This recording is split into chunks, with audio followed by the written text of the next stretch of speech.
Good evening, everyone, and welcome to the 6th in the lockdown webinar series. Tonight, we're going to be looking at emotion and stress, where we put it and what we can do about it. And what we're going to be looking at is different models of stress that I've put together over time. I'll be relating it to kinesiology. I'll be looking at different possible emotional responses and how emotion can be stored in the body well, there's only two ways you can't store emotion in the body. One is you're not emotional, and two is you express it. And anyone who knows me from my Latino Americano background know that I am very good at expressing emotion if I get wound up. And my stepmother, who was American, who used to live in Ecuador with my father, she used to say, Latinos will never die of a heart attack. We just let all our emotions out. So unless you do that, you either not be emotional or you express your emotion. So then there's all the other things like suppressing or emotional conflict and things like this. Then it gets stored in your body. So we'll be looking at the different places you can store emotion in the body. I will be going through some examples of how you can use it in kinesiology with different parts of the body from, again, little snippets from NK, and specifically there's some really nice little things from the body structure course I'll be showing you.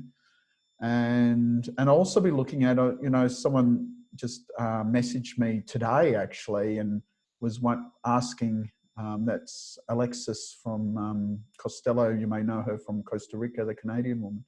She wants to talk about how SIPS and NK works together, and it got me thinking. So I've put a little thing in there towards the end where I actually go through what does it actually mean when you do a kinesiology balance? What are you actually doing? And when you look at the model I've put together, it's actually, you can actually apply it to any school of kinesiology because essentially all kinesiology balances do the same thing. So I'll be looking at that. So that's something that's new and different because someone asks me a question and gets me thinking, and that's often the way things happen for me. A question is asked, my thoughts go, and then I come up with something. Anyway, so this is what we'll be doing and all the stuff we'll be looking at. And so I hope you enjoy it. And for those of you who want to, if you're watching it live, we will be posting on YouTube. If you're if you're watching on YouTube, welcome. And I've added a couple of slides in there just before we started. So on the YouTube channel, you will get the updated version with the new slides added in. So, that's life sometimes. Anyway, so let's go. So, emotion and stress, where we put it and what we can do about it. So the first thing is to understand stress. And I know for a lot of you that you probably know stress very well and understand there's the three stages of stress model from Hans Selye, the Austro-Hungarian scientist. And he came up with this model, which you see on your screen, and where you've got the three stages of stress. And I like to call it the 4 states because I think it's important to understand that there's a no stress state. And he even called it eustress. And so, you've got to consider that when there's no stress and when you've got the 3 stages of stress. So they're the 4 states. And in kinesiology, in the model that we work with NK, we relate them to whatever the indicator muscle is doing. I will talk about muscle testing because this is a kinesiology webinar. So you have, first of all, is the no stress state. So this is when you are without stress. And so your parasympathetic nervous system is active then, which means you're very relaxed. Your heart rate is very variable. It can, and that's important. And I'll show you some information from a case study I did with a heart rate variability machine. And so at the end, but it's not in your notes. I won't put it there. You'll just see it on the screen. And so the parasympathetic nervous system, and you have what they call the social engagement system. And this comes from Porges's model of the polyvagal theory. And that was one of the really important pieces of information that I received when I was putting this together. And it's kind of interesting is social engagement's really important because, when you can socially engage with someone, you look them in the eye, you talk, you can hear their changes in their vocal expression. You can see and engage with their facial muscles because this non-verbal communication is really important part of social engagement. And have you ever talked to someone? I know I do it when I get stressed out. All of a sudden I'll be talking to someone and then bang, I can't look them in the eye. I start looking around, I get up or I start doing something else. I just go into stress and I go straight out of this no stress state, straight out of the parasympathetic nervous system, straight out of social engagement, and you cannot socially engage. And then people want you to socially engage. And so that then puts them into stress. And then all of a sudden you have a cascade of stress. And because then you go into the first stage of stress, which is the sympathetic nervous system. And this is, like your adrenaline and your PAG outputs, for those of you who've done the NEPs or know the work of Jaak Panksepp. And so this is a short-term stress. It's designed like, say, if you're in the jungle and you come across a big bear, you're like, I've got to get away from the bear, and you run away, or you freeze, or you or you run. It's fight, or it's the flight or fight, or you fight. You get into rage. So the first stage of stress is rage, fear. And so you have this axis of rage and fear with the sympathetic nervous system. Second stage of stress is the HPA axis, which is the hypothalamic pituitary adrenal axis. And basically it's your cortisol. So your normal cortisol actually has a daily rhythm. So it's the second stage of stress is when there's too much cortisol. And what the cortisol does is it runs around and puts you into this resistant phase. And this was designed, say, if we're living in the jungle and we had for example, there was a drought from 1 year and there wasn't much food, we go into this kind of resistance. I've got to adapt, there's no food, do you know what I mean? And your cortisol burns your glucose reserves in your liver.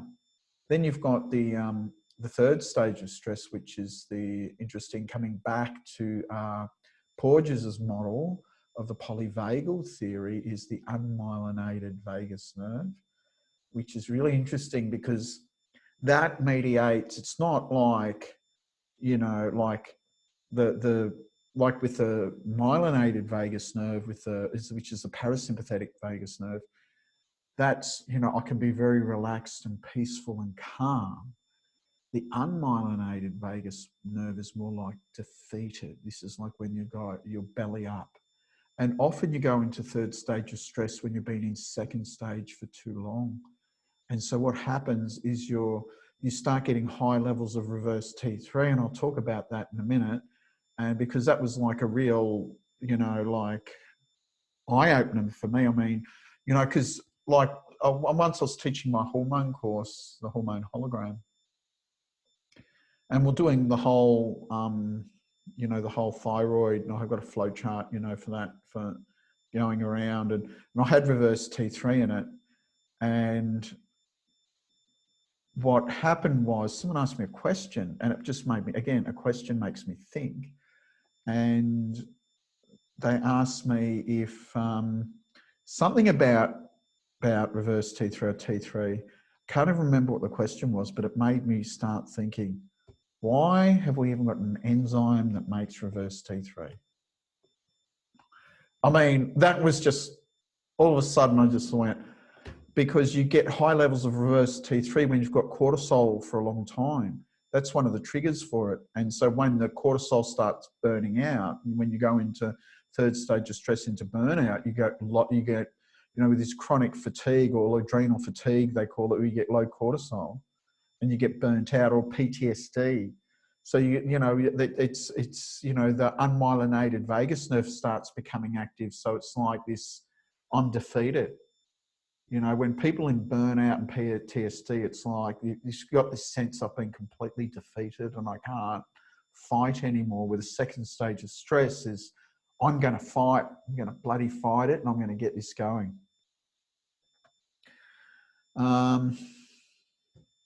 The other thing we'll be looking at is the possible outcomes of emotional experience. I kind of like this because, you know, really gets the psychologists excited. And so one, you can resolve your emotions. So, you know, if you're emotional, like you might be angry about something, or you might be, I don't know, upset or anxious or whatever, you can resolve it. Okay, that's obviously the best case scenario. Second is you express it. So you bloody well let everyone know that you're emotional. At least you're not storing it in your body, though other people generally don't like it, and it causes them to have some of these other things that are coming up. So, you know, that's what was just so good about when I used to argue with my father. We would have these really intense arguments, like two Latinos going crazy, and then next day it's just totally fine, all gone. And he'd be proud of me. He goes, oh, that's my son. It's kind of funny. Anyway, then you've got the subconscious emotional suppression. So you can like suppress emotion, and that's one of the really dangerous ones where you put it into your body. You can get emotional conflict between the conscious and subconscious. And then you've got the deep unconscious emotional storage, which is surfaced at inopportune moments. And also emotional history, you know, like the conscious emotional history. I was just talking about that yesterday with a colleague. So I've got problems. Anyway, but you all knew that. Never said I was perfect. Anyway. So let's look at Porges' polyvagal theory. So he talks about the three stages. So the first stage is the primitive unmyelinated visceral vagus. So, I mean, besides doing digestion, it responds to threat by depressing metabolic activity. So this is whenever you're threatened, you depress everything. So it's not like, oh, I'm going to freeze, which is first stage of stress. It's actually immobilization behaviors. That's defeat, you know. So it's like when you go belly up, you know, when the animal's like goes belly up. Or I was once watching a show. I think if you startled these goats, they would just drop like on the ground. I don't know if anyone ever saw that. It was that fascinated me, like that. Anyway, second stage is sympathetic nervous system. So this is what they call in the vagus nerve, they call it vagal withdrawal. So the vagus nerve withdraws and the sympathetic nervous system comes up.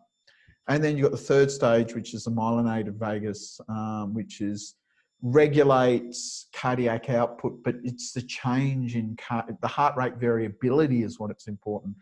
And it fosters this engagement and disengagement with the environment. So it's very important. It enables you to participate. So they don't relate to the three stages of stress. They're the three stages according to Porges of his polyvagal theory. So the first stage is actually the third stage of stress. The second stage is the first stage of stress, and the third stage is the no stress.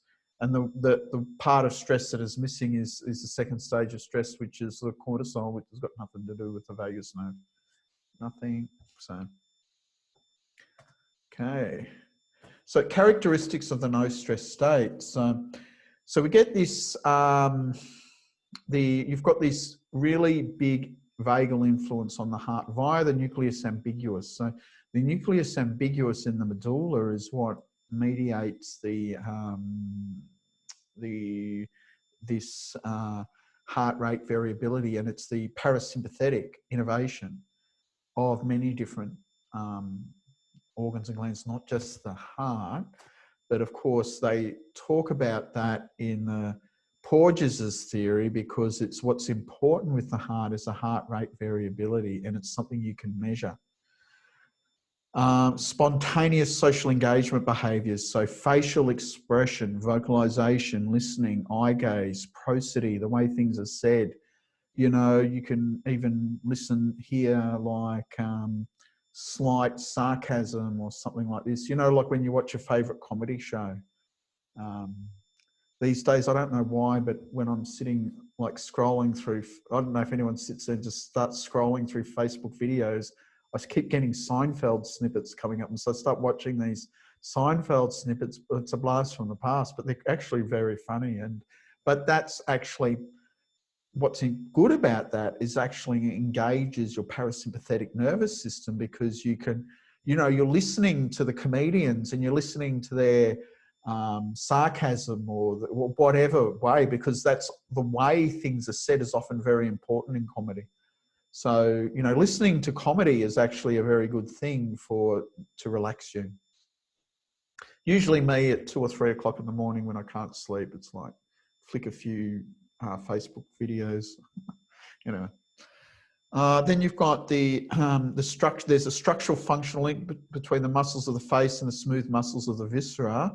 And what's kind of interesting, because the vagus nerve, not only does it do a lot of the parasympathetic nervous system, it actually is a motor nerve as well. And what that means, it actually directly innervates voluntary muscle, and especially the muscles of vocalization, all here in the throat, swallowing, eating, same thing. So you can see you've got this vagus nerve connection between being relaxed, being able to socially engage, being, you know, because when you engage with someone, you can read their, you can read their body language, their facial expressions, and how and what they're saying, but then you can do it too. So, you know, social engagement is two ways. You have to engage with someone. It's not, you don't socially engage with a brick wall. Do you know what I mean? It's social engagement means, you know, social engagement. And like now with this coronavirus, we've had a lot of social isolation and, you know, self-isolating and social distancing and things like this. So it's actually quite stressful for our social engagement system. So understanding that the way we're living today in this coronavirus world with all these, you know, social things, you know, where there's social engagement's important. And, you know, I don't know if there's actually so many people talking about that. So,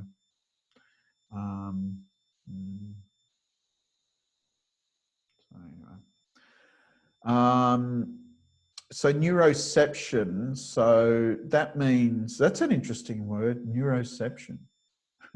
It means it's like the reception of sensory information into the nervous system, how your brain interprets it.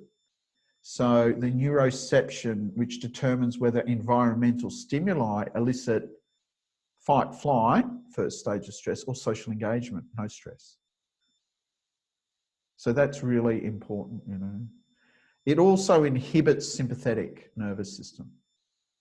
It dampens the HPA axis, but it keeps the cortisol. You know, the cortisol should have its rhythm. Cortisol's important. Low cortisol's not good. High cortisol's not good. You want perfect cortisol, and you should have a daily rhythm of cortisol. It actually reduces inflammation by modulating immune reactions. So these are the, you know, pro-inflammatory cytokines. And you get calm states consistent with growth and restoration. And I know, you know, when you're balancing with kinesiology and people go into that really deep space, you know, and sometimes in a class when all the people are balancing, they all go in at the same time. It's really amazing, a real kind of deep sort of peaceful energy.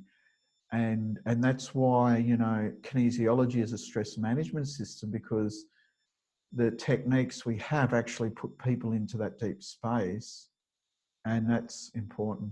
So it slows the heart rate. The sympathetic nervous system actually speeds it up. So you actually need them to, you know, because if you're lying down or blissed down on a bed or a bench or something like this, and then you just jump up and you get dizzy and you've got a lower blood pressure, you can't get blood to your head. That's your sympathetic nervous system has to speed up the heart. So the sympathetic nervous system is always doing something, you know, it's not always fight, flight. It's also speed up the heart, where the parasympathetic nervous system slow down the heart. So, but you need that, and that's the heart rate variability. So it's important to have it working the way it should work. And of course, if you meet a bear in the woods, you really need it. Really, really, really important. And because going up and patting the bear on the head, thinking, what a cute bear, is not going to do it. Okay. So the first stage of stress characteristics. So you've got the fight-flight response. It's governed by the sympathetic nervous system. You've got vagal withdrawal, hypothalamus and PAG of the brainstem orchestrate the response in the body. Adrenaline from the adrenal glands, also known as short-term stress, survival mechanisms, and it also extinguishes after the stressor disappears. That's important. So these are all, basically, this is just, you know, the really standard adrenaline and PAG. They really mediate the whole sympathetic nervous system, and that's what they do. And they're the effectors of the sympathetic nervous system in your body. But it should go away after the stressor goes. Well, not straight away. You know, we've adapted to still be wary and careful for some time, because we have to be sure that the danger, or like if it's a predator or something, you know, you have to be sure. There's always just a bit of time before people completely calm down. Second stage of stress characteristics, that's the HPA axis, which is the hypothalamus, pituitary, adrenal glands. It's also the long-term stress. So hypothalamic hormone is corticotrophin releasing hormone. In the pituitary gland, you've got ACTH, and of course it's cortisol in the adrenals. And it's a survival mechanism to help us cope for stress over an extended period of time. And it should go after the stressor disappears. Well, it does, you know, like if so for instance, people in lockdown, you could be stressed out. When my son came home, his shingles flared, and he was really stressed out by the whole thing. And he came home and he could relax here, and after a while it kind of disappeared. But you know, and that the shingles, when it flares like that, it's always when there always needs to be a stressor to do it. So it's kind of interesting. But once the stress goes, the stressor goes, everything should go back to normal, and you continue. So the third stage of stress characteristics, so this is governed by the unmyelinated vagus nerve. So you've got things like immobilization. That basically means I can't move. You've got feigning death, you know, when people go belly up. Vasovagal syncope, which is a fancy way of saying fainting. And behavioural shutdown.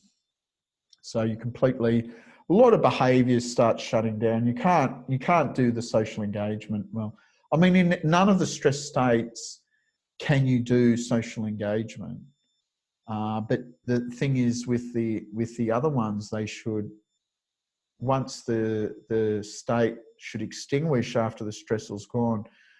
This when you're in the third stage, it hangs around, and you have a much bigger issue to deal with. So you have inhibition of the HPA axis. So low cortisol. Just to note that 4 of the 6 enzymes that make cortisol from cholesterol have heme as a cofactor.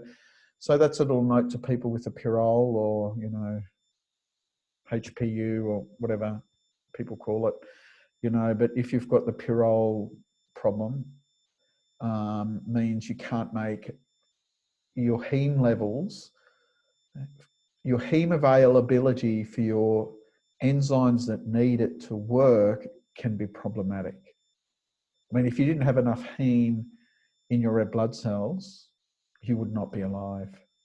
And you've got like billions of molecules of hemoglobin transporting oxygen and also carbon dioxide as a waste product back. But so you can make it, it's just that the people with the pyrrole condition, they have a problem. And because we make heme in every cell in our body, in other cells around the place, we don't make a lot of it. So that's where it manifests, because there's not much of it, especially for detoxification and the production of all your steroid hormones. And then there's some other things. I mean, I've got a whole course on it. I go through every single enzyme humans have that make heme. So you can have conditioned emotions. And so this is interesting, you know, this is when you have an emotional experience that's so severe that you attach it to what should have been a neutral sensory stimulus. So for example, if you see a red car driving down the road, you just go, oh yeah, red car. But if it blows a tire, swerves, comes hurtling towards you and just jump out of the way, it smashes into the wall, and then you're next to it and you're like, oh my God, it almost killed me. Next time you see a red car, you'll be like freaking out. And then, you know, I mean, the thing is about stress too, and this is something that's really very important, is perceived stress. And it's the perceived stress scale is important. You know, for some people that mightn't be too stressful, that mightn't affect them very much, but for another person, it might affect them a lot. And it's what the really important measure is perceived stress. How stressful do you perceive that event to be? Okay. Reverse T3 that's produced in the liver, burnout, trauma, PTSD, and you know, and PTSD is it includes things like hyperarousal, memory blackouts, and flashbacks. So often people in PTSD are hyperaroused like this, and that's where when you're working with PTSD, kinesiology will be an intervention at the level of the hyperarousal. The other stuff, they would still need like psychotherapy to integrate the experience. And that's important to understand how, when you're working with people in trauma or PTSD, understand how kinesiology works with other modalities, because it's not enough on its own. And anyway. So let's talk about the thyroid hormone, and I'll talk about how T3 is made in the liver and rah-de-rah, and I'll show you the enzymes and why it just absolutely fascinates me. But anyway, so the thyroid hormone modulates oxygen consumption, all tissue except brain, testes, spleen and ovaries. Your basal metabolic rate, which is basically, it's just a measure of how your metabolism's going. When it's too high, you're hyperthyroid, you've got too many thyroid hormones. When it's too low, you're hypothyroid. It lipid metabolism, carbohydrate metabolism, protein metabolism, and synthesis and degradation rates of hormones and growth factors, which are hormones. And anyway, so that's all pretty important. And the effect is quite large on behavior, growth, changes in cardiac output, gastrointestinal functions, tissue oxygen consumption, and also problems with the immune system. So thyroid produces hormones from tyrosine and iodine. The two products produced in the thyroid are what's called T3 and T4. So basically T3 is 2 tyrosine and 3 iodine molecules. T4 is 2 tyrosine and 4 iodine. T3 is the hormone and has a receptor. T4, which is thyroxine, is not a hormone and is converted to T3 in the liver. So why would we have a mechanism for that? Question mark, question mark, question mark. Well, it's because it gives us T3 is a potent stimulator of metabolism. The receptors, the T3 receptor is a nuclear receptor. That doesn't mean it blows up. It means it's in the nucleus of the cell. And when T3 binds to its receptor, it's a DNA, like most it's a steroid receptor class. Like most steroid receptors, they are a DNA binding proteins and they trigger protein production and gene expression.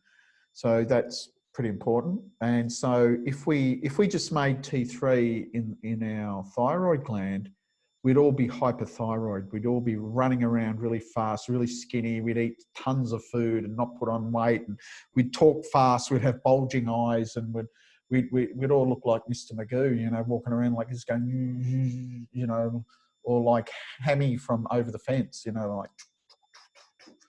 And so we need the T4. We make more T4 than T3, and so that then our liver then can control the rate of T3. So it's like a two-step process. Thyroid and liver controlling the levels of T3 and how fast you're metabolizing. So having a look at this picture, this is like a really classic picture of the thyroid. You can see here, this is the follicle where you make it's called a follicle. This is a colloid, and these are the follicular cells. And so you make this protein here called thyroglobulin, and it's got all these tyrosine. So tyrosine has a benzene ring in it, and so it's just filled with tyrosine. And so then you get iodine comes in. Then it comes in. And then you get iodination of the tyrosine. So it gets, you know, lobbed on here and here. So some get 2 and some get 1. And by the way, you need heme as a cofactor for this. So anyone with pyrrole would have a problem. It's one of the reasons that pyrrole people have chronic fatigue. And so then what happens is, then you get this step of conjugation where the tyrosines like jump on each other's backs, so to speak. And so sometimes you get with 4 and sometimes you get with 3, and then it comes in here. Once this is all done, comes back in here, that gets broken down. And if it's got 4, it's thyroxine or T4. And if it's got 3, it's triiodothyronine, which is T3. Then it has to be transported in the blood. They are fat soluble, so it can't just go there. So there's special transport molecules. We have albumin is the general transport molecule. Albumin's like the Uber of our blood. It will just take anyone anywhere they want to go. And then there are very specific thyroid hormone transporters that only transport that as well. So these are the 2 liver enzymes. And this is where I was like, okay, because anyone who knows me, who's done a lot of training with me, you know, I'm just, once someone tells me something, I just don't go, oh yeah, believe it. I have to understand it. And I have to go into like different databases like gene cards or the enzyme databases, and I have to find the details and understand how it actually works. That's important to me. But otherwise I can't embrace it. And so, you know, when I was asked that question, I was telling you before, I was asked, you know, this question, and made me think, well, why the hell would we even have an enzyme that produces reverse T3 if it's so bad? I mean, I'm OMG, WTF, you know, what's the point of that? And that's when it occurred to me that, you know, like we start producing a lot of reverse T3 when we've got a long-term stress for a long time. You know, I mean, high levels of cortisol. So when our cortisol, you know, to me, like adrenal fatigue means your cortisol has exhausted the stores of glycogen, which is your glucose stores in your liver.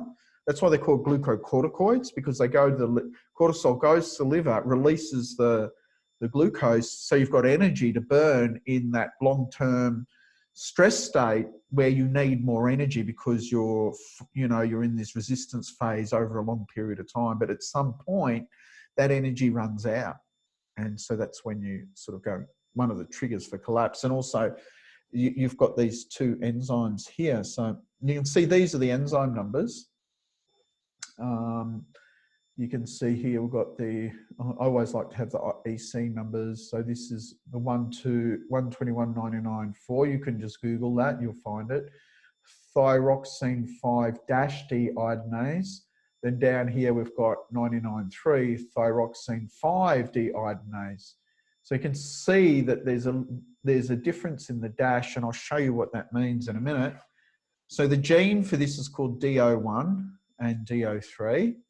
This is a gene location, and this one converts T4 to T3, but also T3 to T2. So it's part of the process of breaking it down to get rid of it, because, you know, like with everything in our body, you know, whatever we make, whether it's a hormone, a neurotransmitter, or even vitamins or just molecules, you know, we use them, and we make them. But then once we only use them for a certain time, then we have to break them down and get them out. And that's a detoxification. The three phases of detoxification. You know, we didn't have this elaborate detoxification system to get rid of toxins. You know, like way back in the day when our bodies were first designed, it wasn't like, oh, you know, these stupid humans in like a few thousand years are going to be polluting the crap out of the world. We better give them a detoxification system. Not at all. It's actually made to break down molecules and the normal biochemicals and get rid of them, because we keep making thyroid hormones. At some point, the old ones have to be broken down and taken out. Okay, so this is phase 1 detoxification. Always phase 1 detoxification are class 1 enzymes. Phase 2 are class 2. That's a coincidence. So it converts T3 to T2. It's a selenoprotein containing the rare selenocysteine amino acid at its active site.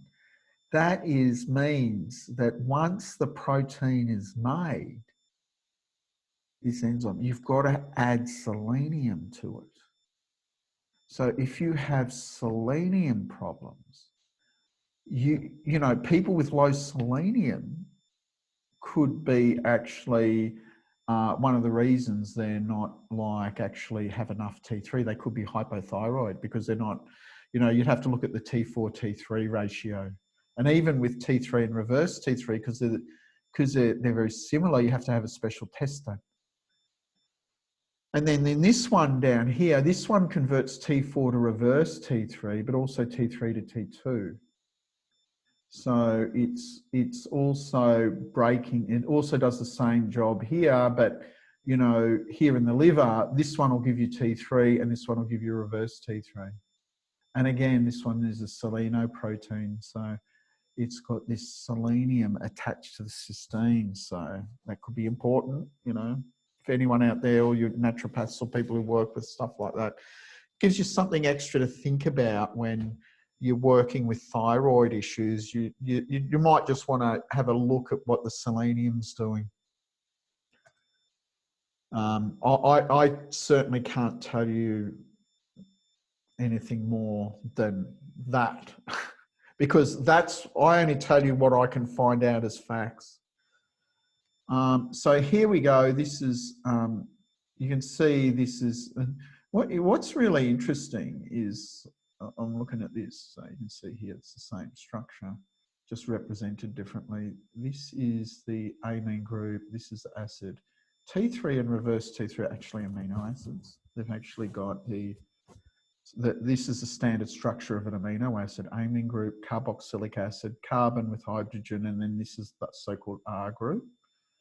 So you can see, and here you've got the same thing. Here you've got the carbon, amine group, carboxylic acid, and then up here to the this CH2 there, then this and this.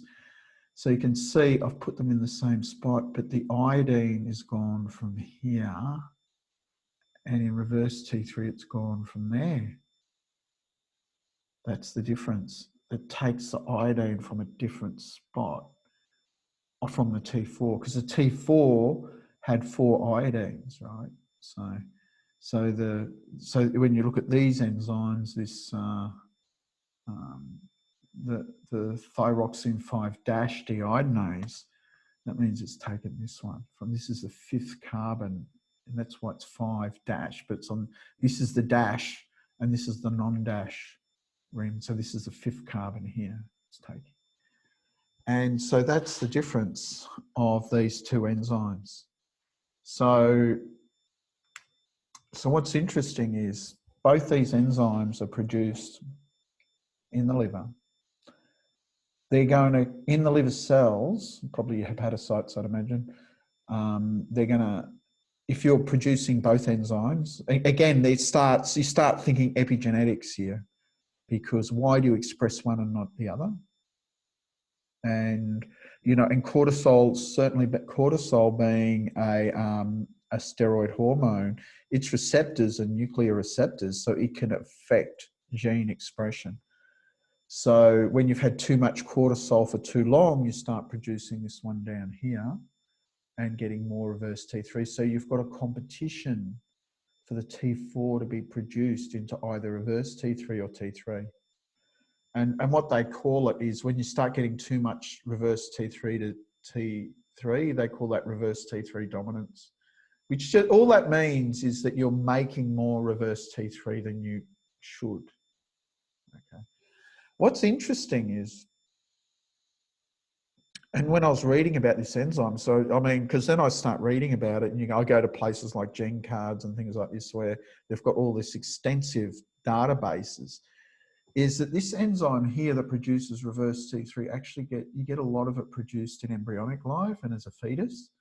And that's a way, and they said, so that's another thing, that's another role for it, is that if you didn't, the levels of T3 are very important in development. And so one of the functions of this is actually to, of this enzyme is to, you know,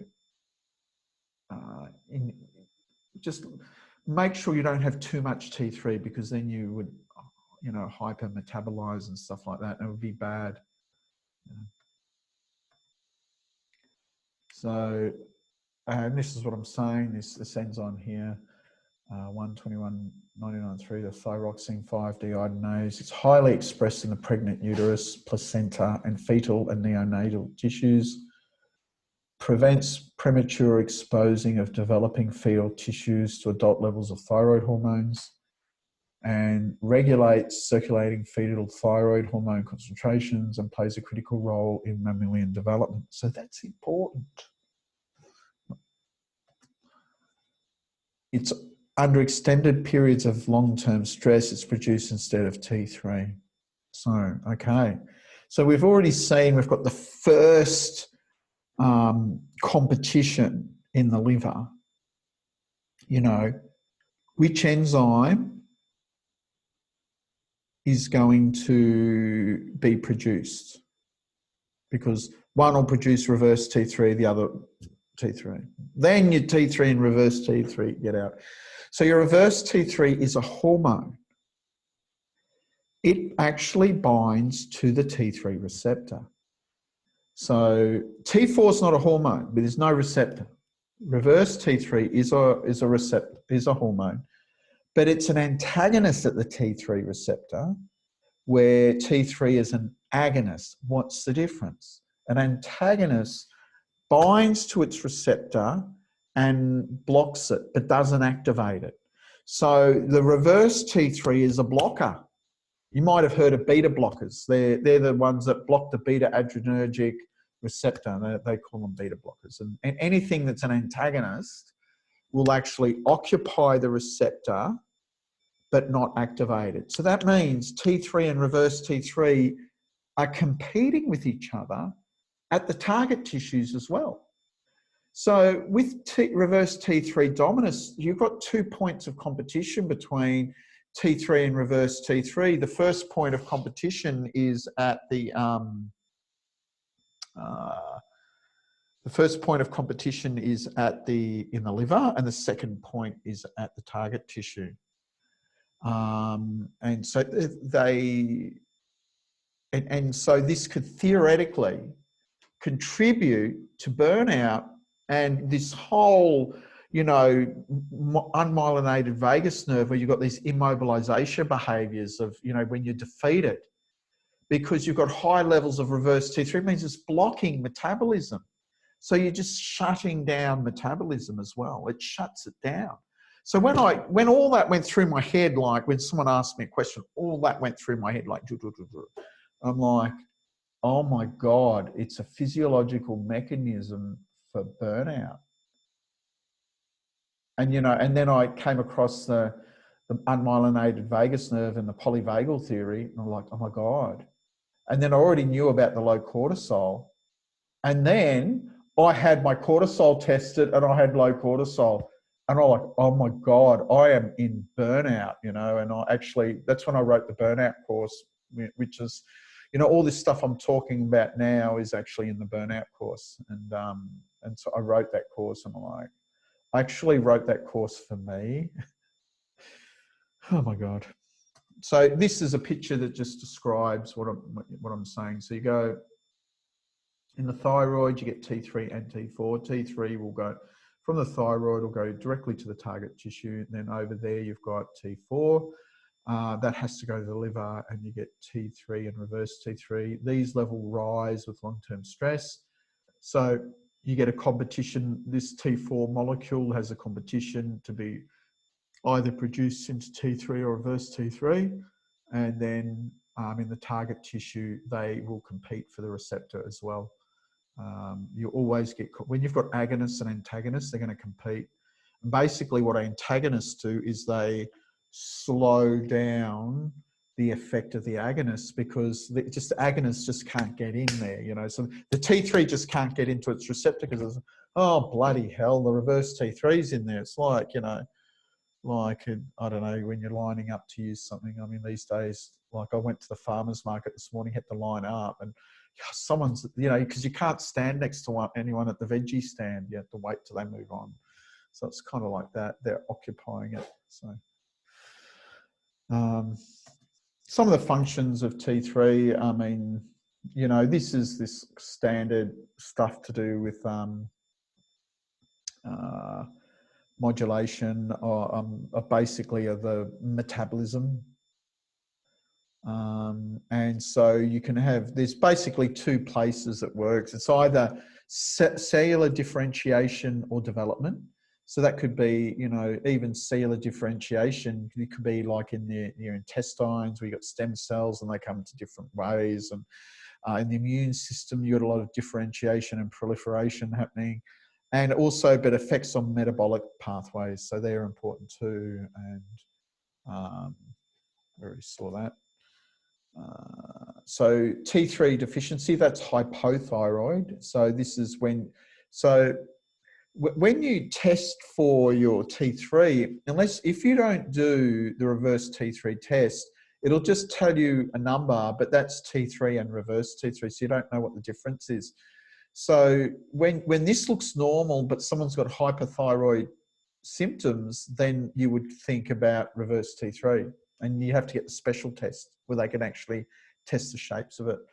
But see, hypothyroid, where you've got this low metabolic rate, enlarged heart, reduced cardiac output, so that which totally fits in with what's happening with the unmyelinated vagus nerve. It does that. Your body temperature is low, your skin is cool, everything's just like starts shutting down, and you get this puffy kind of myopathy and stuff like this. you know, and as I said, the unmyelinated vagus nerve, that depresses metabolic activity. It's associated with these immobilization behaviors such as defeat, feigning death, passive avoidance. That's not passive aggressive. Behavioral shutdown, syncope, which is fainting. You've got a reduced cardiac output and a reduction of oxygenation of blood in the lungs. And it's kind of like, I mean, why have we even bloody well got this thing? I mean, it doesn't sound like it's a good thing, but it's actually sometimes called the reptilian vagus nerve because it's very important in reptiles. That they need it. So the myelinated vagus nerve actually actively inhibits the sympathetic nervous system at the heart. And so what happens is it's called the vagal brake. It's like when you look at if you look at the heart chart, and I'll show you later what it actually is. You know, it's basically if your parasympathetic nervous system's working well, your vagus nerve, the vagal brake, will slow down your heart rate really quickly. And then the sympathetic nervous system will speed it up. So when they work well together, you can get this great variability in your heart rate. So that means you're healthy. And when you have a low heart rate variability, that means you're unhealthy. It's actually a predictor of mortality.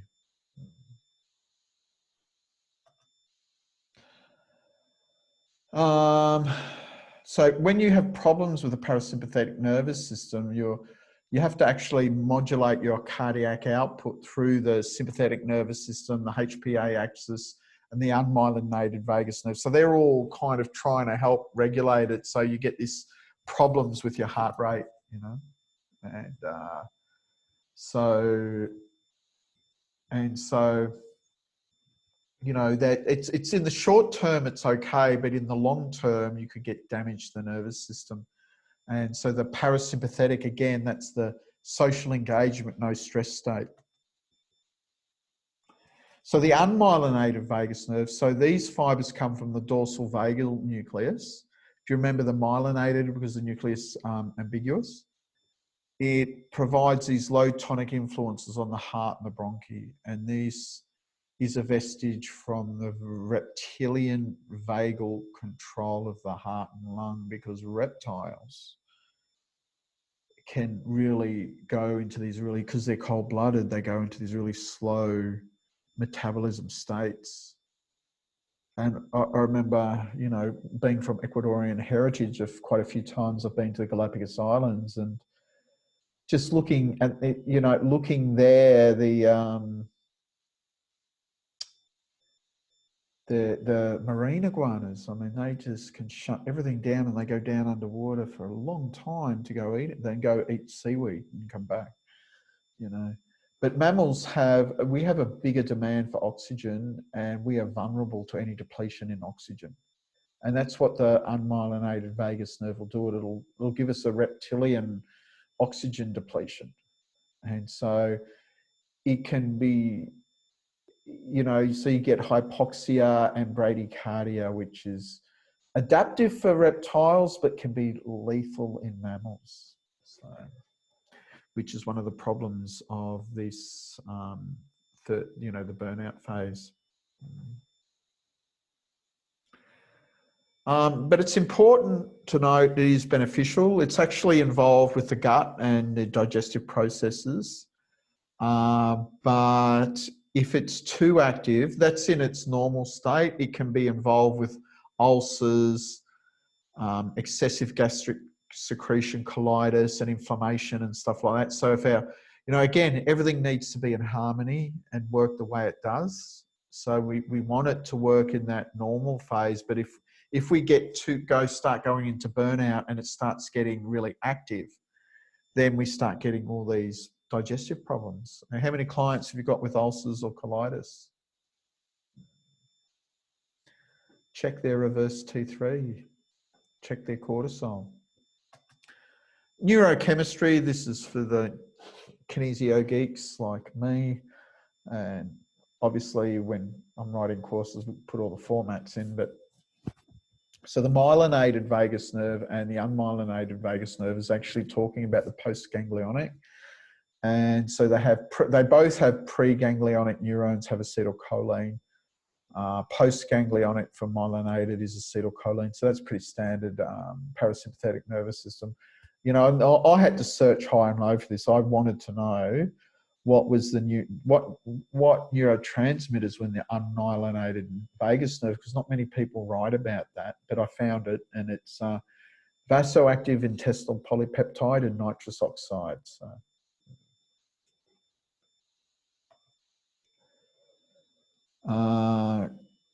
Cortisol. So this is what our daily rhythms of cortisol should look like. You can see, you know, it should peak in the morning, get up, and then by the evening it comes down again, and we go snooze, snooze, snooze, and then early hours of the morning it comes up again. And so this is what it was looking at. And this is why it's important with the cortisol. That's why doing a 24-hour cortisol test is kind of interesting. I did it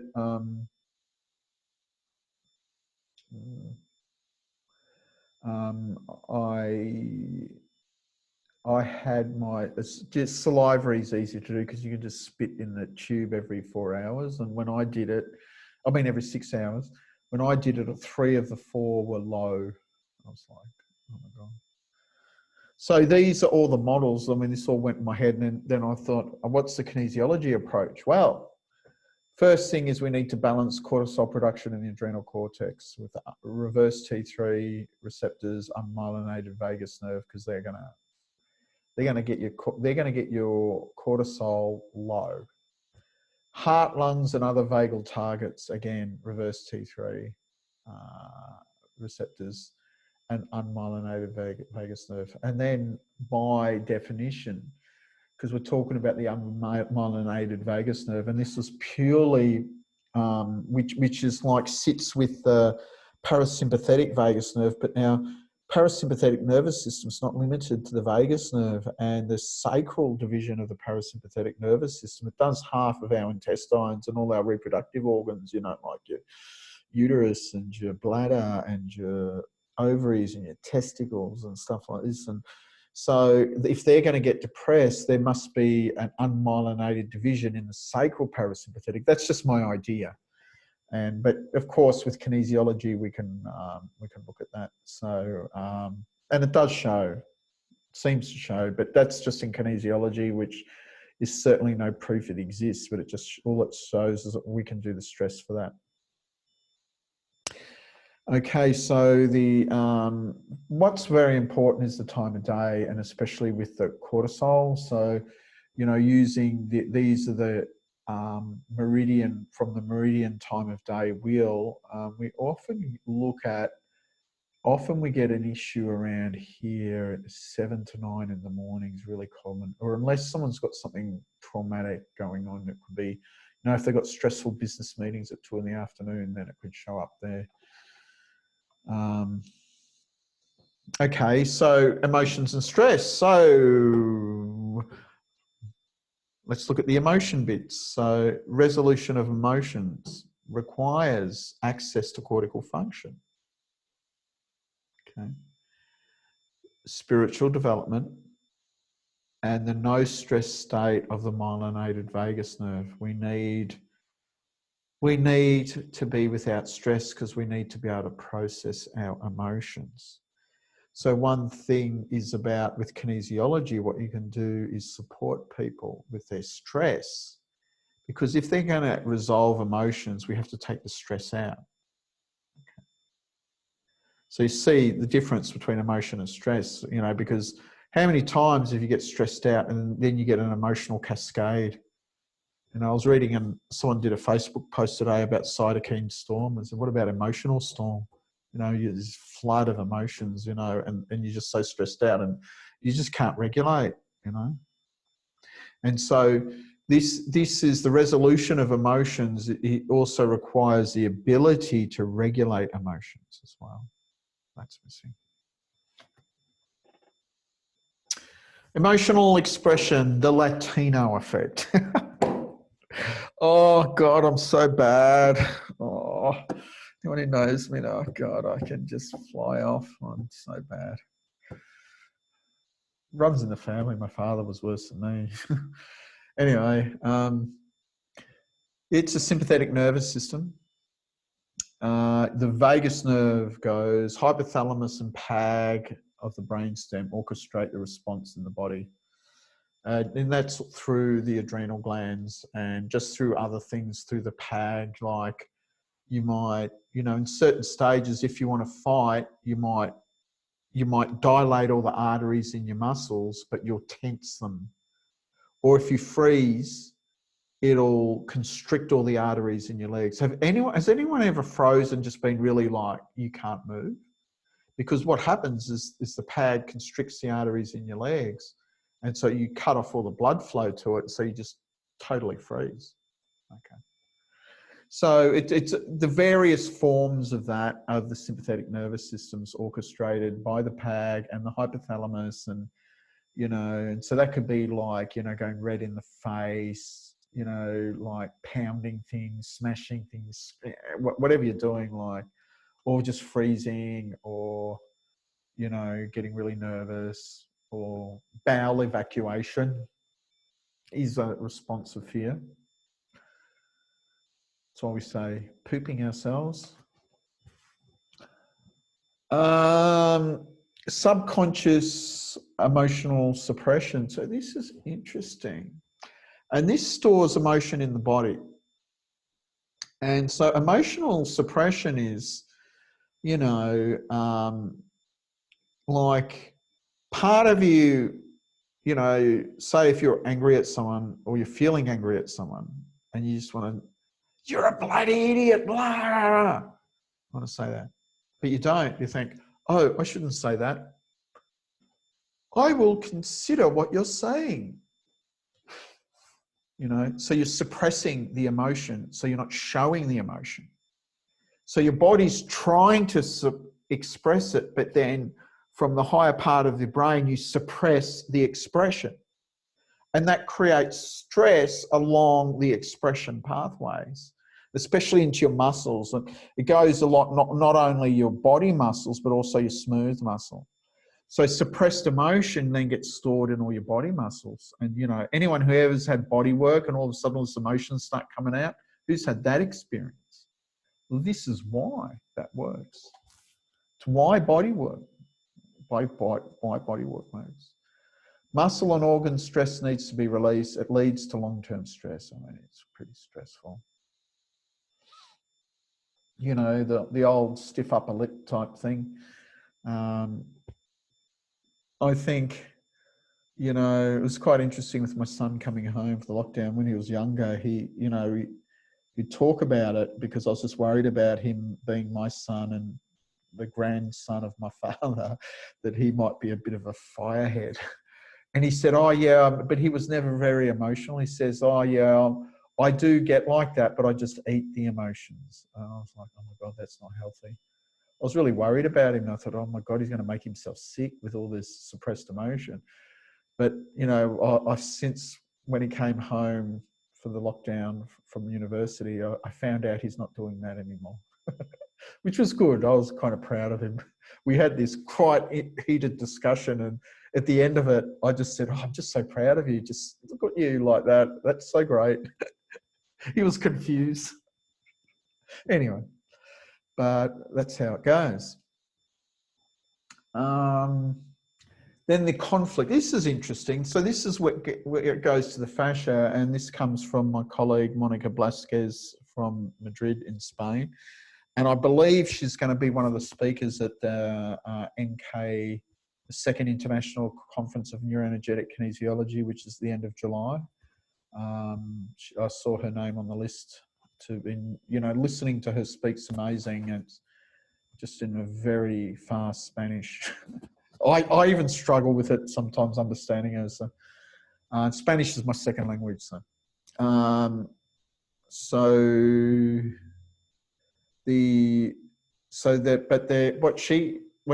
remember I stayed with her once. It was right at the time when I was writing Structure 2, and I was putting all the fascia in, and she'd been working on the fascia.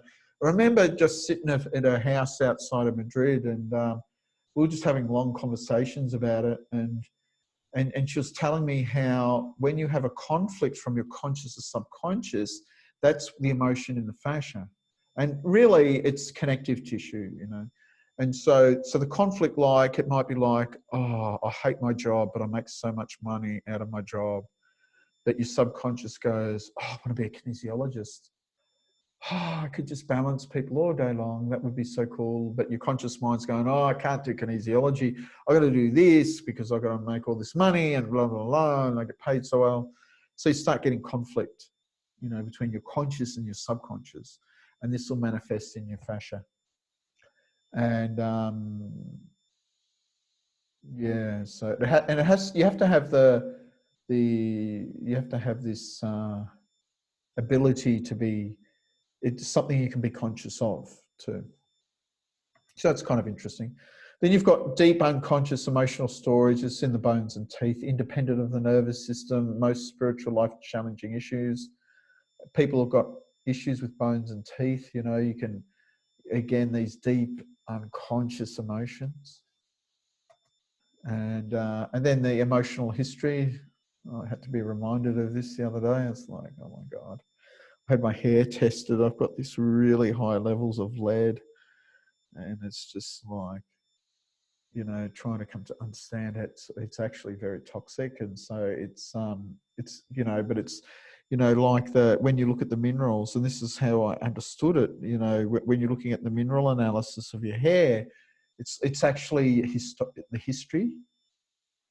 And so then I realized emotional history is stored in our hair, but it's a conscious emotion. And so it contains the history of our emotional history, our conscious emotional history. So, you know, all those people I just had my hair cut. you know, just with all that long hair, you're carrying around all that history.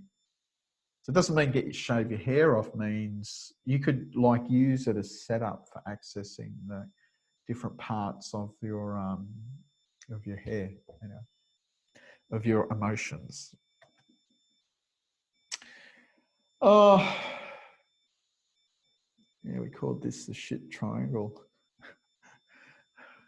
Anyway, so this is actually something I put together. I can't believe I put this in here. This is from NEPS4. You can use this. Look at all those formats. Oh my God, I must have had that one slip, but anyway. So frontal lobe here you need for resolution, and temporal lobe. Suppression comes from the anterior cingulate gyrus. So when you suppress, you'll suppress your cortex, suppress into your amygdala, and also suppress the PAG. And this will suppress the expression, which down here, this is the expression, where you've got the neurological effect. When you express an emotion, it comes, you know, from amygdala, hypothalamus down into your PAG, and then that will like to all your body muscles and everything. Then over there, you've got the modulation of expression, and that's the, oh, excuse me. That's basically the cerebellum. What the cerebellum does, it just modulates, and it's just a modulator.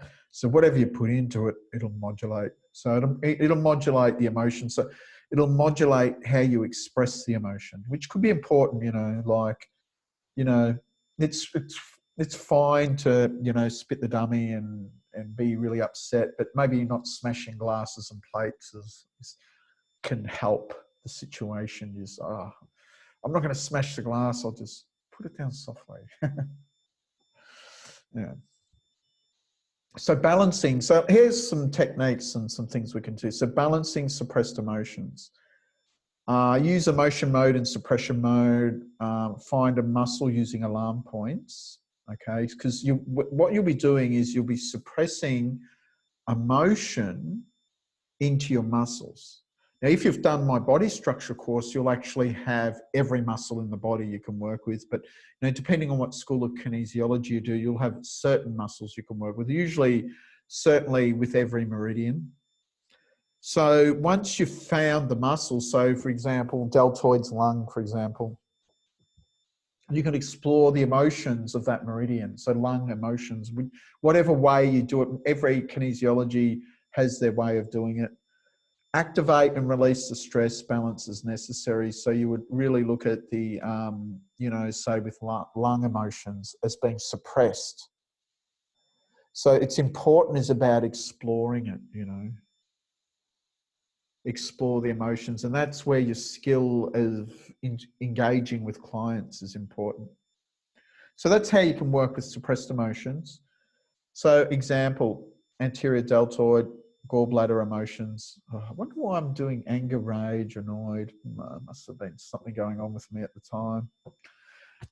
Indignation, unmotivated, impotent, indecisive. So there's certainly some gallbladder emotions. So you could, you know, activate your anterior deltoid, activate muscle by testing and moving through the range of motion. You know, I find by activating a muscle, by getting someone to actually move it, because, you know, more than even a muscle test, you know, I know that's kind of sacrilegious for a kinesiologist to say, you know, don't do muscle testing, just activate the muscle through getting them to move it, because that's how they actually use it. And it involves their whole different levels of the nervous system. So if I get someone to activate their deltoid or their anterior deltoid like this, you're just really getting someone to use it. So it really activates all the whole neurology of activating that. So then you can use tonification or sedation points while performing the range of motion. So get them to move it. Then, you know, depending on, you would have to test switch points. So there's some examples if it's under energy or over energy. And you can do that when you test the alarm points by light and deep touch. I'm not going to go too much into that.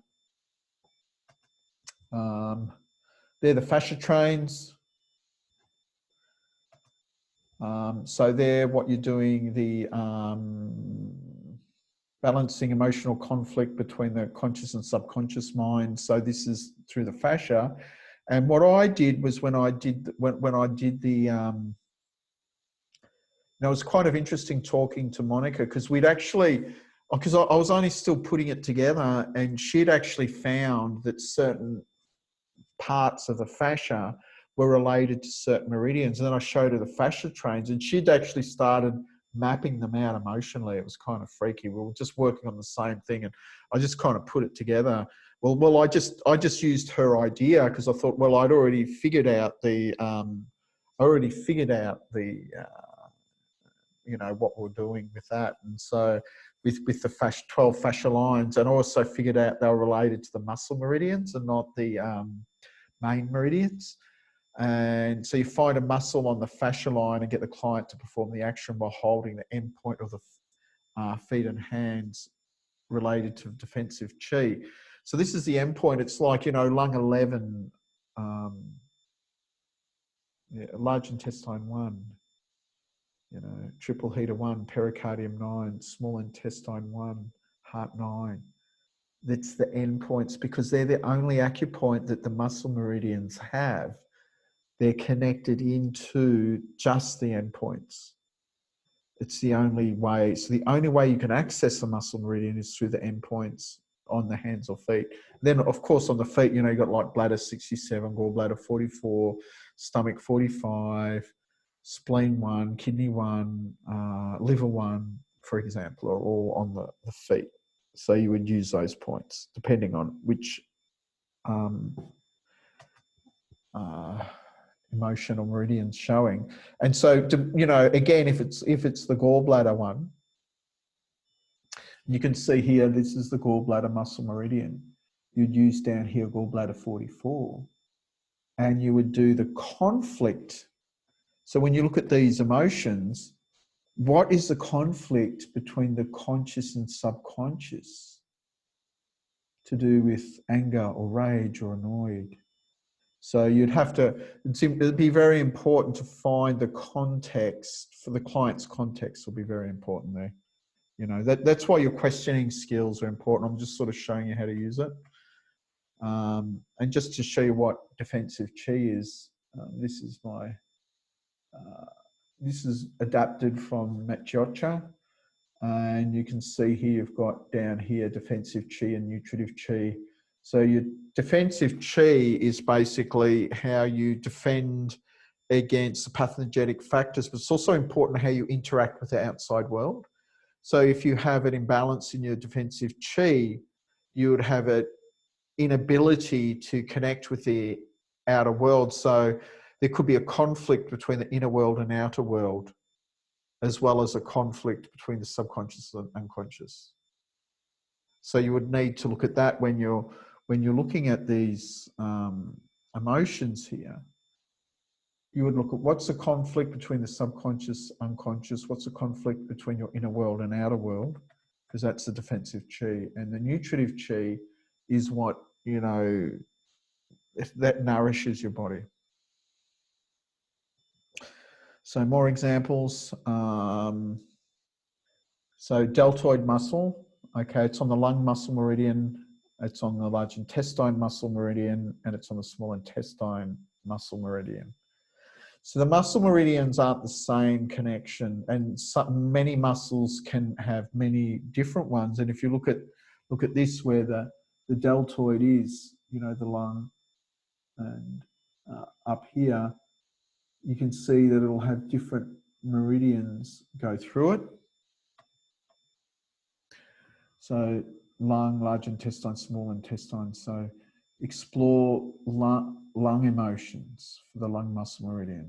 Hold lung 11 while performing the action of the deltoid. So hold lung 11, get them to perform the action of the deltoid and explore the conflict with lung emotions between subconscious, unconscious, inner world, outer world.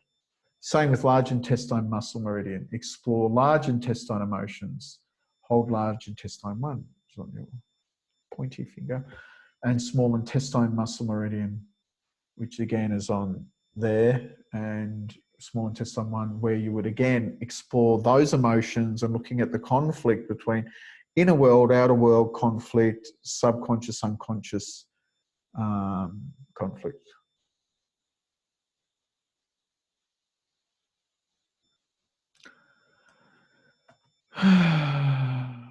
Deep unconscious emotional storage, so it's in the teeth.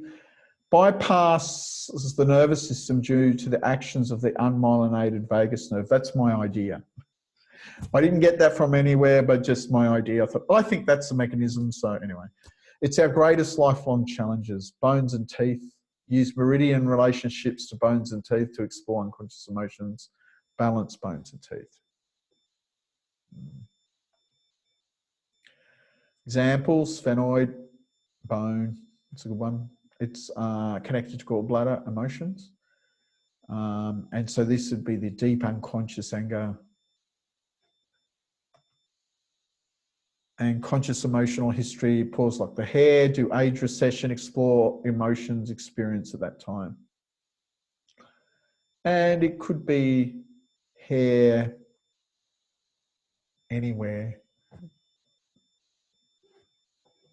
So just understanding that.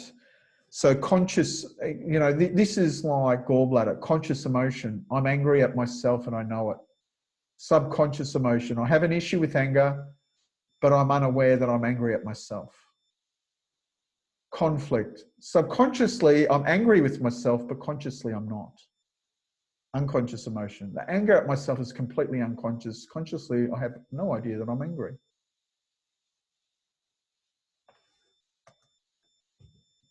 And this is the thing with the emotions, and you know, like the emotions, the difference between conscious, subconscious, unconscious. This is kind of a little model. And so conscious emotion, I know I'm emotional and I know why I'm emotional. Subconscious emotion, I know I'm emotional, but I don't know why I'm emotional. Unconscious emotion, I don't know I'm emotional and I don't know why I'm emotional. So this is this extra little thing that I put in today that you won't have all of it, maybe. I don't know. No. Okay, how does a kinesiology balance work with stress? I mean, it was like, you know, it's like, people wanted to ask me these things. Well, basically, A kinesiology balance is you reveal stress, you diffuse stress. You reveal stress, you diffuse stress. And you do that all through the balance. And I think you do it in every single system of kinesiology. And you can reveal stress by muscle tests, reveal stress. Okay, do a muscle. So if you're doing like a Touch for Health 14 muscle balance, you can do muscle tests, but then you have to diffuse it by doing maybe some energetic corrections or physical corrections. Acupressure formats reveal stress. Talking about issues reveals stress. Goal setting, performing activities, they're all ways of revealing stress. And diffusing stress, you could use some kind of energetic correction, sometimes physical ones as well. I'll have to add that in there. Then powers of stress techniques. Powers of stress was an interesting concept from Richard Utt. He's the one that started it. He started by stacking spindle cell manipulations. So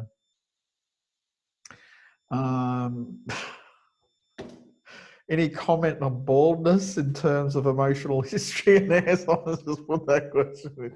Oh man, you guys crack me up. Yeah, well, maybe you don't want to face your emotions. I don't know. Or maybe you're completely letting go of your emotions. I don't know. Anyway,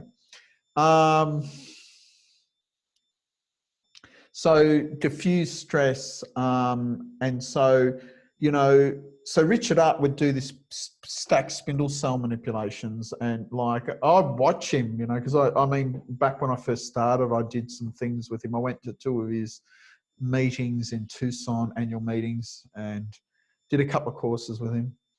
And he would just, whenever he had powers of stress, so like over facilitated muscle, he would spindle the muscle off. Of course, it wouldn't go down. He'd stack it, and he'd keep stacking it until it went down. And the same if it was under facilitating, he would tonify it. It wouldn't tonify it. He'd stack it, and he'd keep doing that. And then they started using magnets. So it's a very physical way of doing it. Then Ian Stubbings developed the SIPS system, where he started using energetic, like holding meridians and using acupoints to diffuse the stress. And then, and then I kind of took that a bit further. I just did my own thing, back in those days.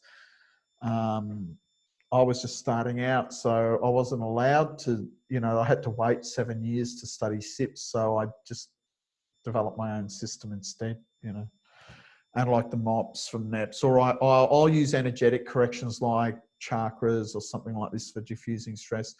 But basically, every kind of kinesiology balance does that. They reveal stress, diffuse stress, reveal stress, diffuse stress, reveal stress, diffuse stress. And, and one of the interesting ways of NK and SIPS is kind of interesting, because NK has got all these acupressure formats, but SIPS has got all stress diffusion techniques. So you could use the NK format and the SIPS diffusion. And I know there's people, when I had my ankle problem, and Alfred did a balance on me in Germany on my ankle, and he was using basically my structural 1 protocol on my ankle, but using the SIPS 1 muscle and tendon de-stressing techniques, and it was really amazing to see how it was used together. It was kind of interesting. And I know Yolanda's out there, and she's done that too, and a lot of the people she's trained probably do that too. But anyway, and that's when the other thing I wanted to talk about, again, this is one of the new slides, is the muscle test reveals levels of stress. It's quantitative. So no stress, no change in the indicator muscle, no stress. That's the parasympathetic social engagement system. If it's over-facilitated, you've got 2nd stage of stress, that's the HPA axis. If it's under-facilitated, you've got the 3rd stage, that's the unmyelinated vagus nerve, reverse T3, low cortisol. The stress diffusion techniques reveal quality of the stress. That's the qualitative part of it. I always think it's, I always note what I'm using to diffuse stress in a balance, because I think it gives you probably the most important thing to discuss with the client. So if you get a lot of fear MOPS showing up while you're balancing someone's hormonal system, start asking them, what's the fear? And they'll often know what it is. And so that's kind of interesting. So Anyway, so that's what I want to talk about. What I'm going to show you now is the HRV case study, and this is interesting. I did it. I've got a machine, and I was like, you know, so I had my test subject was at the time a 67-year-old male, 173 centimeters height, 73 kilograms in weight. 2 tests done 38 minutes apart. That's on the HRV, and I did the balance with the unmyelinated vagus nerve cardiac ganglion in between with the reverse T3 and all that, because it was on the heart, you know. So basically on the heart doing the balance for unmyelinated vagus nerve and reverse T3. And I did this biosine scanner. They're in Munich, or just outside of Munich somewhere. I got it from them. And they do this deep breathing test, which determines the current state of the parasympathetic nervous system, which is responsible for relaxation and regeneration. So there's 3 parts of the vagal braking system: flexibility, tone, and dynamics. So flexibility is this is the difference between your lowest heart rate and your highest heart rate. If it's very low, that's not good. So high flexibility is good. Okay. Dynamics is, this is quickly how it's the brake. So this is how quickly your heart rate slows down. So it speeds up, slows down, speeds up, slows down. So this is sympathetic, parasympathetic, sympathetic, parasympathetic. So you can see if it's slowing slowly, it's not good. If it slows really quickly, it's good. Then the other one is the tone. This is basically just the average. And so again, you want to have a low average rate, not a high average rate.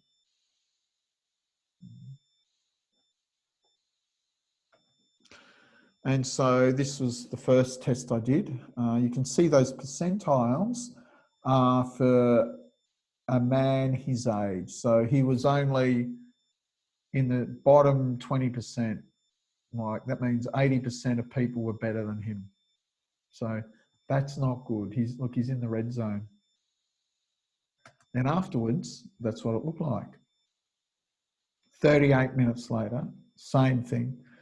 And these are the changes. Flexibility went up 45.2%. Dynamics went up 73.8%. Tone went down, but because, you know, but improved 36%. So they're improvements. So that was before, that's what it looked like. I mean, that's kind of flatlining, you know. These were the values, and that's after. And you can see you've got the values there, how much they've changed. And you can see here he was now in, you know, 60 percentile. Here he was like in 90 percentile for dynamics. That's for someone his age. And that was just the data, you know. And I was just like, I was just looking at all the, there's all these, you know, we'll look at the biological age before 74 years, after 58 years. Like he got 16 years younger in 38 minutes. And you can see these changes, percentage changes. So it was all pretty amazing. And that's just doing the balance on the cardiac ganglion. So anyway, I thought I'd share that.